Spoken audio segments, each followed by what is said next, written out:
Call of Duty World at War. A name that holds so much credibility and nostalgia, it's easily sealed itself into the Call of Duty Hall of Fame. But with this game now over 10 years old, how does it hold up with the video games of today's standards? Today, we're going to be looking at all 3 game modes of this 2008 classic. Welcome to episode number 1 of Hold Ups as we dive into Call of Duty World at War in 2019.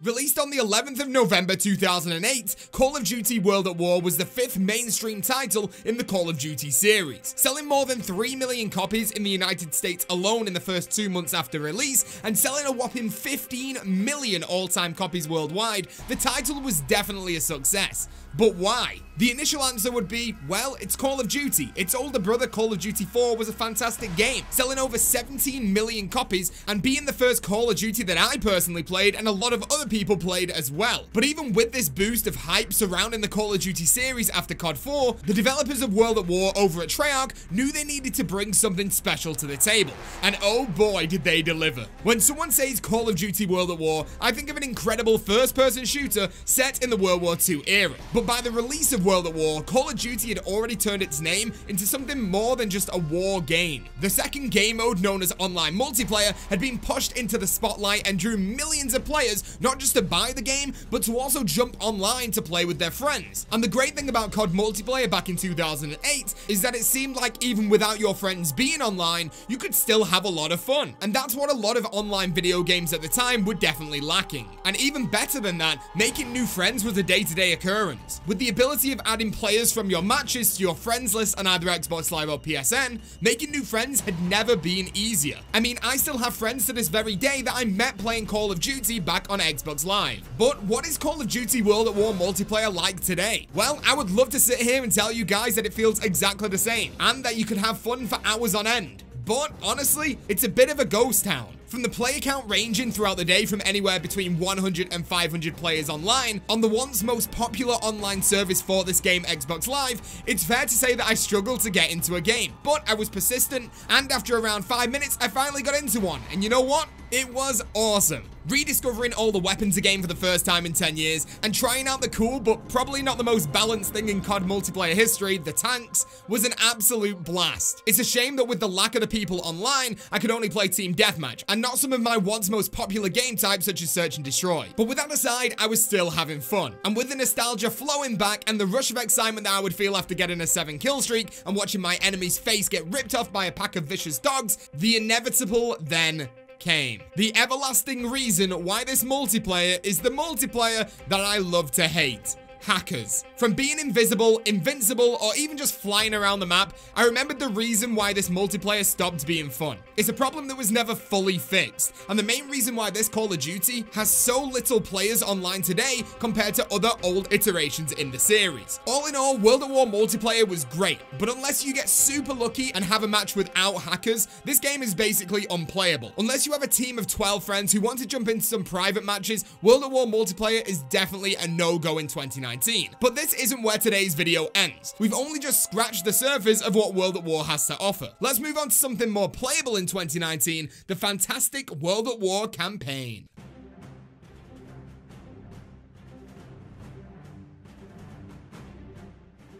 Upon loading up World at War's campaign, you're greeted to one of the most gruesome openings to any video game that I've ever seen. But this instantly draws you in and makes you want to know more about the characters and what's going on. You soon learn that you've been captured by Japanese forces, and you're the last remaining soldier in your squadron. Seconds before your own execution, you're saved by another squad of Marines, and the first mission begins. The missions in this game are based off real historical battles, which allows for one of my favorite features of this game, which is having multiple protagonists. Throughout the span of the 15 campaign levels in World at War, the story is told from the perspectives of 3 different protagonists. You have Marine Raider Private C. Miller, you have US Navy Petty Officer Locke, and you also have Red Army Soldier Private Dmitry Petrenko. Having the story told by 3 different protagonists is fantastic. It allows for the player to travel throughout the events of World War II in Germany and Japan and still feel connected to the characters, an aspect that multiple World War II games seem to lack. From the array of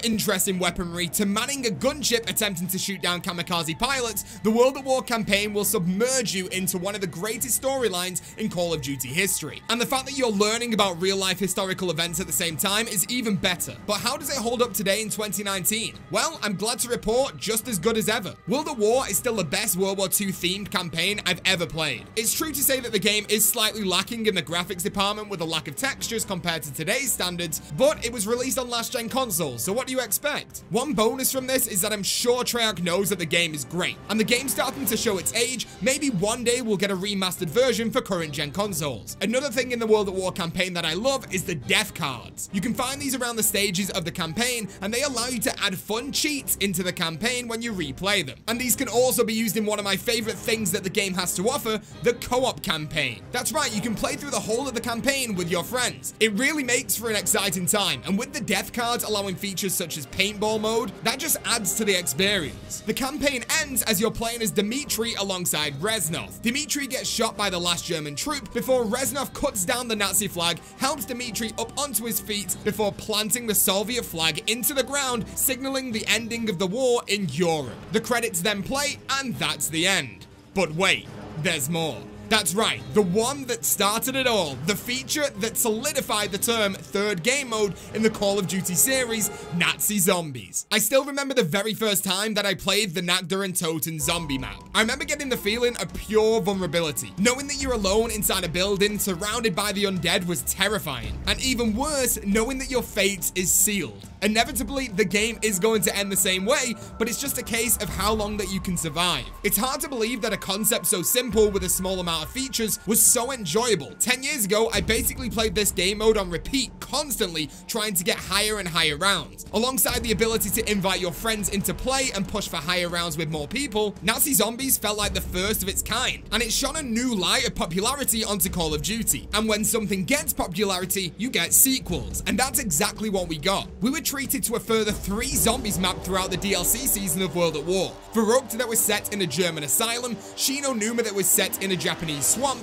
and Der Riese which was set inside of a German factory, with each map bringing its own new features to the table. In Verrückt, the perk system was added, giving the player the ability to purchase extra health, faster bullets, reload speed, and reviving speed. Shi no Numa was the first time that we saw hellhounds in zombies, as well as getting our first glimpses into the vast zombie storyline. And finally, Der Riese.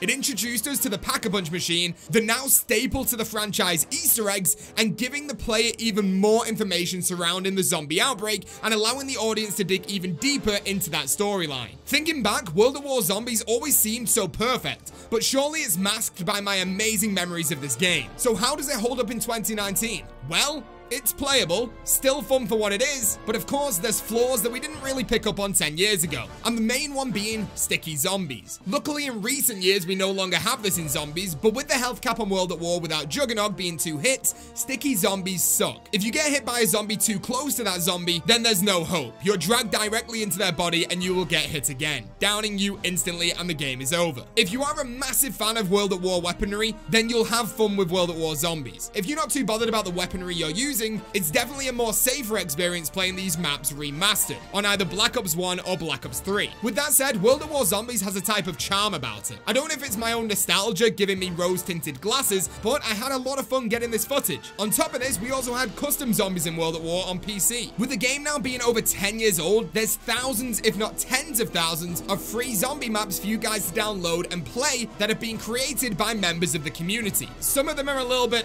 meh, but others are as good, if not even better than the original 4 Treyarch maps. So to conclude this video, how is Call of Duty World at War in 2019? Well, if you want it for the multiplayer, I'd stay away and play some Call of Duty World War II. If you want it for the campaign, it's a big yes. And if you want it specifically for zombies, I would advise you guys to get the game on PC. You'll get all the zombie DLC maps for free, and you'll have the ability to download custom maps as well. Call of Duty World at War was, and still is, an absolute masterpiece. I hope you guys enjoyed the first ever episode of Hold Ups. We're going to be continuing this series with multiple different games. It doesn't have to be Call of Duty, it can be absolutely any game from your past that you want to see me talk about in 2019. So if you guys have got a game in mind, make sure you leave it inside the comment section right now. With that said, if you enjoyed this episode and you enjoyed the series, I do hope that you guys click that like button because it does help us out a lot. And if you are brand new to the channel and you enjoyed this content, make sure you click that subscribe button and become the latest member of the Pizza Club. But thank you for watching Hold Ups episode 1 on World at War, and I'll see you in the next video or the next live stream. Thank you for watching, and peace out.